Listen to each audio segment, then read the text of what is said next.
First things first, I want to make sure it's clear that this is for educational purposes only. This is not meant to make people angry or mad, and this subject tends to unfortunately create emotions that are negative with some folks, and I understand why.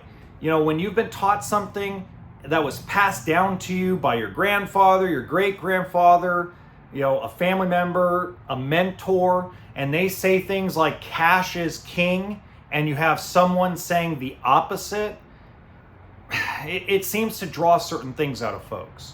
So, well, we're going to do it anyway. So welcome to HB RV Lifestyle, the podcast. I'm the host, John Livingston, aka the Honey Badger, here to give it to you straight and transparent about the RV business, as well as some other things. Now, what I'm going to refer to in this episode not only affects the RV industry, whether it's manufacturers or dealers or consumers, it also affects our everyday life. And I'm going to show you examples of what I mean as we go along, because we don't really think about it. But cash is trash. Cash down is king. When you go pay for, and here's my example. When we go pay for groceries at the grocery store, do they give you a discount for paying cash? No. Now, there are exceptions to that rule.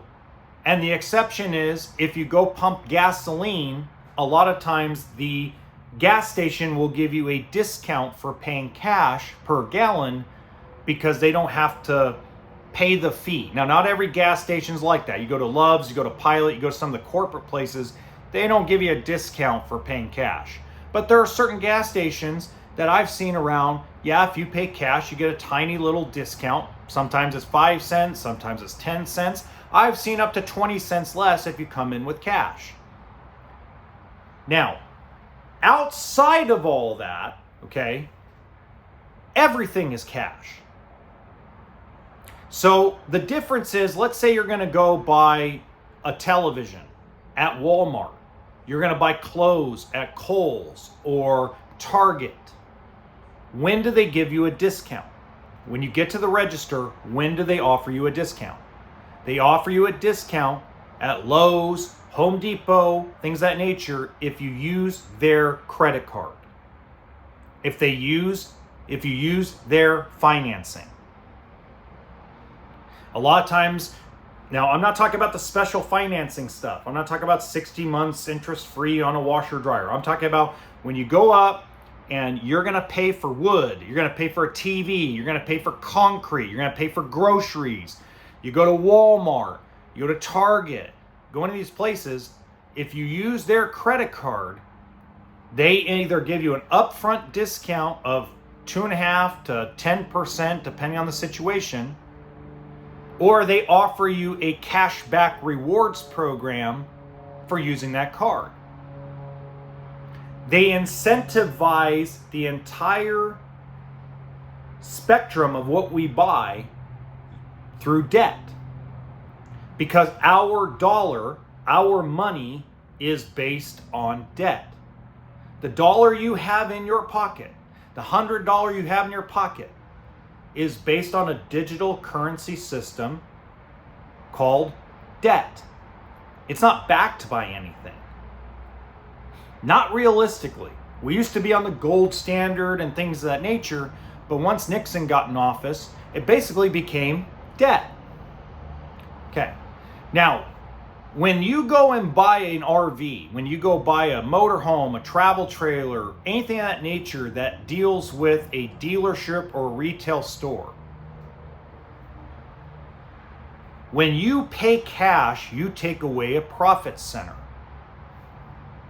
Now, the only time that is no longer the case is if the rig is unfinanceable. There are some dealerships and retail locations across the United States that refuse to have cash deals. And their state laws allow them to do that. There are car dealerships, boat dealerships, retail locations that sell different products that if you came in with a cashier's check or an outside loan, they'd refuse to do business with you. Is it right? No, I don't think that's right at all. But the reason why a lot of places like this will charge you extra money to pay cash is because you're taking away a profit center.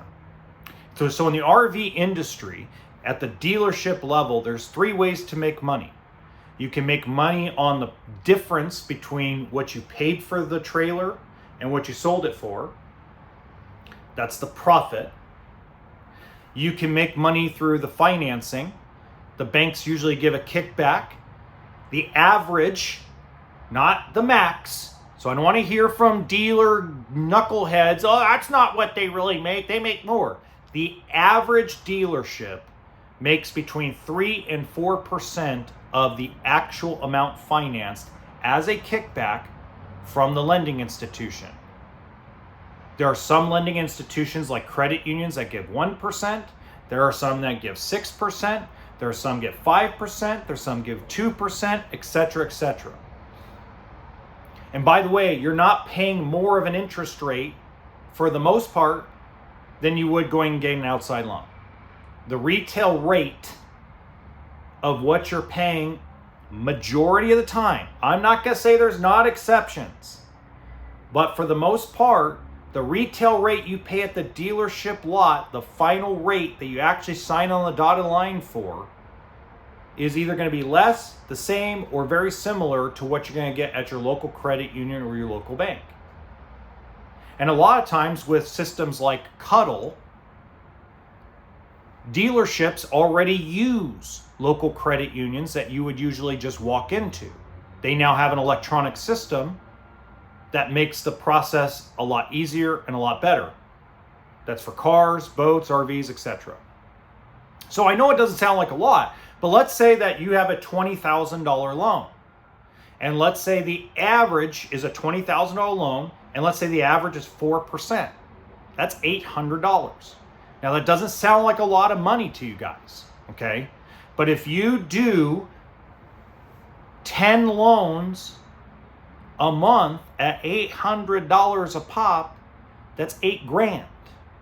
$8,000 from a bank pays a lot of bills.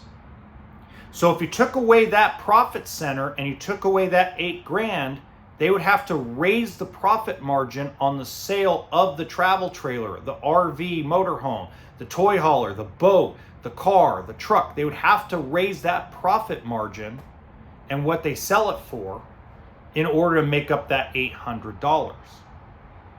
So that's why you see a lot of dealerships incentivizing, no matter what they're selling, incentivizing you to finance.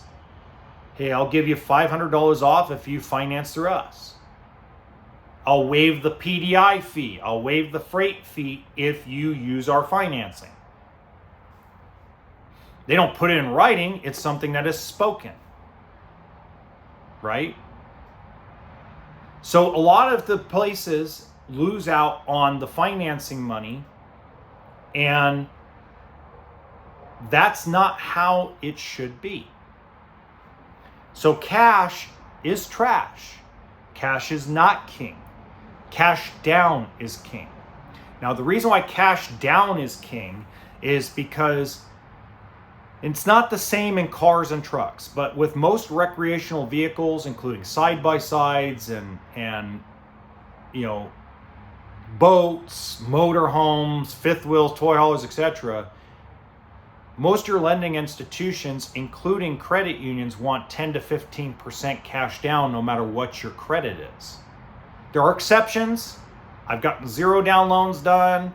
I've gotten 5% loans done. There's exceptions. But for the most part, the bank likes to buy paper or buy loans that have less risk. The less risk isn't always about your credit score. A lot of times it's about how much skin in the game you have. So banks love to give better rates and better terms. Credit unions like to give better rates and better terms when a consumer has some skin in the game. Now, most dealerships want to tell you 30% down. Now, the reason why credit, like a dealership would sit and write down, hey, on a $100,000 unit, a bank would like to see $30,000 down.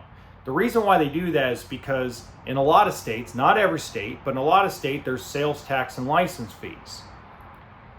So 10% of that down payment is going to pay for your tax and license, and then you're going to have 20% bank equity towards the loan. That doesn't mean the asset's not going to depreciate, okay? I'm not saying that. What I'm saying is the bank goes, oh, well, that's a pretty good down payment. Is that a requirement? No. You know, I always try, when people tell me they want to put half down, I try to say, you know what, let's just go look at what the best down payment is to get you the best rate and the best term, and then you can always pay extra on the principal on the first payment. And so it's just working out what's best for the consumer at that point. Now, when I get to a 18 or 19-year-old travel trailer or motorhome, that's when cash is actually the only option in payment. Now, for those of you that are going to yell and scream in the comment section, well, if you can't pay cash for an RV, you shouldn't even own one. Well, first off, that is a very ignorant statement. And the reason why it's an ignorant statement is because that means you have no clue how our money system across the world actually works. It's all transactional digital currency. Even though we have physical paper, everything anymore is all digital. Apple Pay, Google Pay, Zelle. There's not a lot of money that's actually printed anymore. You now have people investing in Bitcoin. Physical, actual currency, most people don't even carry it around anymore. It's done through cashier checks, wire transfers. It's all debt. There's not enough actual real currency to spread around to allow the economy to thrive. No matter what you've been taught in school, the new age that's been happening for the last 30, 35 years, and maybe even beyond that, has been slowly moving us away from hard currency into a digital one. It's going to be harder and harder as the decades go along. My great-grandchildren more than likely will never see a dollar bill ever again. They're already trying and probably going to eventually exterminate the penny. After the penny's exterminated, what's next? Probably the nickel, then the dime, then more than likely the dollar bill, the $5 bill, the $10 bill. It's going to be eventually a case in point where, now probably not my lifetime, probably in most of our lifetimes, it's not going to happen, but there's going to be an eventuality where everything's going to be like Star Trek. It's all credits and debt. It's going to be a lot like Ready Player One. If you guys ever watched the movie Ready Player One, that's a great movie to watch. If you guys want to know what I believe the future is going to be when it comes to currency. Everything's going to be in digital coins similar to a Bitcoin. So when you start talking about paying cash for things and paying cash is better for everything, that's not a proper understanding of what the real world situations are. Now, I am not telling you don't pay cash for something.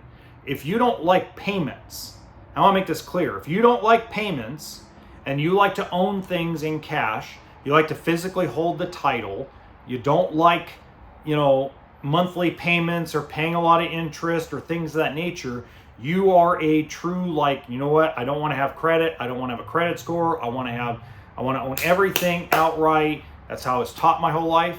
I'm not advocating for you to start financing things. But I want you to understand, you don't get a discount for paying cash. And there's nothing wrong with paying cash. There's people that pay cash for RVs. I sell them all the time. Yesterday, I sold a used truck camper.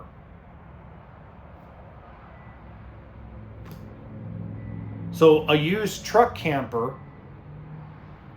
they could finance it, but they wanted instead to pay cash. They came in thinking if they were paying cash, they were going to get a discount. No. And the discount we were going to offer them if they were financing it, what didn't make sense to them. So we're like, we'll just pay cash. That's okay. There's nothing wrong with that. There's also nothing wrong with financing a boat, an RV, a side-by-side, a car. There's nothing wrong with it. Debt is how we continue to build. Things are too expensive for the everyday Joe. It's too expensive for the middle class to buy things without having access to debt. There's nothing wrong with going and getting a personal loan. There's nothing wrong with tapping your 401k and taking a loan out against yourself. There's nothing wrong with taking equity out of your home. There's nothing wrong with those options. I would advise you against those options, mainly because traditional RV, car, and boat and power sports loans do have tax advantages and do have advantages and securities that you don't have when you take unsecured debt out to buy one. So it doesn't mean that everybody's philosophy on that's going to be different. We also have to have this understanding that, we shouldn't be angry about this subject. It's our world. Visa cards and MasterCards, American Express all give us points, cash back. We are incentivized by the lending institutions to use debt. Now, here's what I am going to say. And I've learned this the hard way because I've gone through some financial difficulty since the end of 2022, because obviously the RV industry has been pretty rocky. But there's a reality that has to come to fruition, and that reality is, we have to take debt responsibly. We have to use debt very responsibly. And I'm not going to go into the details about it, but I'm just going to say that good credit, bad credit, doesn't matter. We just need to be very responsible about the debt we take and not go crazy. So until next time, remember that RV stands for toolkit and sense of humor.